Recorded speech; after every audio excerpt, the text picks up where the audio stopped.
జగనన్నకి ప్రతిపక్ష నేత హోదా ఇవ్వండి. మీరు ఎందుకు మా వైఎస్ఆర్ కాంగ్రెస్ పార్టీకి అసెంబ్లీలో ప్రతిపక్ష హోదా ఇవ్వట్లేదు? ప్రతిపక్షం ఉన్నది ఒక్క మా పార్టీయే. మరి మా పార్టీకి ఎందుకు ప్రతిపక్ష హోదా ఇవ్వట్లేదు? మా పార్టీ అధ్యక్షులుగా జగనన్నకి ప్రతిపక్ష నేత హోదా ఇవ్వట్లేదు. ఎందుకంటే మీకు దమ్ము ధైర్యం లేదు కాబట్టి. అసలు జగన్మోహన్ రెడ్డి గారు ఇలాంటి వాళ్ళకి ఎమ్మెల్సీ ఇచ్చి పెద్దల సభకి ఎలా పంపుతున్నారు నాకైతే అర్థం కావట్లేదు. దమ్ముంటే ప్రతిపక్ష హోదా ఇవ్వటం ఏంటి? మన రాజ్యాంగం ప్రకారం ప్రజాస్వామ్యయుతంగా ఎన్నికలు జరుగుతాయి.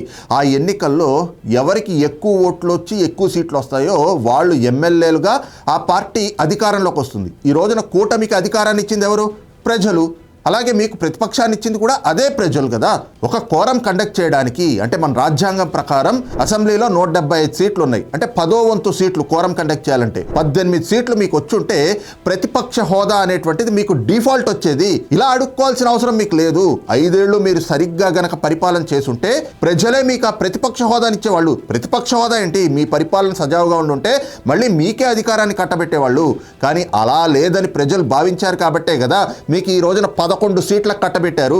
దమ్ముంటే ప్రతిపక్ష హోదా ఇవ్వండి, దమ్ముంటే ప్రతిపక్ష హోదా ఇవ్వండి అని చెప్పేసి ఏదో సవాళ్ళు విసిరినట్టుగా మాట్లాడతారు. ప్రతిపక్ష హోదా వాళ్ళు ఎందుకు ఇవ్వాలి? పులివెందుల్లో వైసీపీ నుంచి జగన్మోహన్ రెడ్డి పోటీ చేశాడు, టీడీపీ నుంచి బీటెక్ రవి గారు పోటీ చేశారు. బీటెక్ రవి గారి పైన జగన్మోహన్ రెడ్డికి ఎక్కువ ఓట్లు వచ్చాయి కాబట్టి ఆయన ఎమ్మెల్యేగా గెలిచాడు. ఆ ఎమ్మెల్యే అనేది కూడా ఆయనకు డిఫాల్ట్ గా వచ్చింది కదా, ఎక్కువ ఓట్లు రాబట్టి.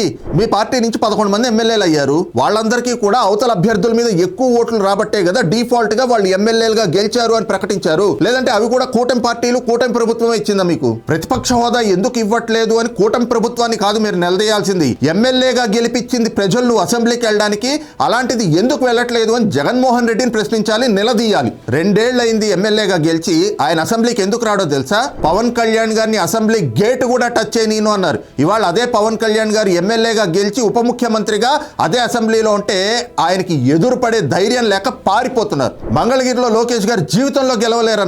ఈ రోజున అదే లోకేష్ గారు మంత్రిగా అసెంబ్లీలో ఉంటే ఆయన ముందు కూర్చునే ధైర్యం లేక అసెంబ్లీకి వెళ్ళడం లేదు. ఏ పార్టీకైనా అధికారాన్ని కానీ ప్రతిపక్షాన్ని కానీ ఇచ్చేది ప్రజలు. అది కూడా తెలియని నీలాంటి వాళ్ళని ఎమ్మెల్సీలను చేసిన జగన్మోహన్ రెడ్డి నిజంగా గ్రేట్ అనే చెప్పుకోవాలి.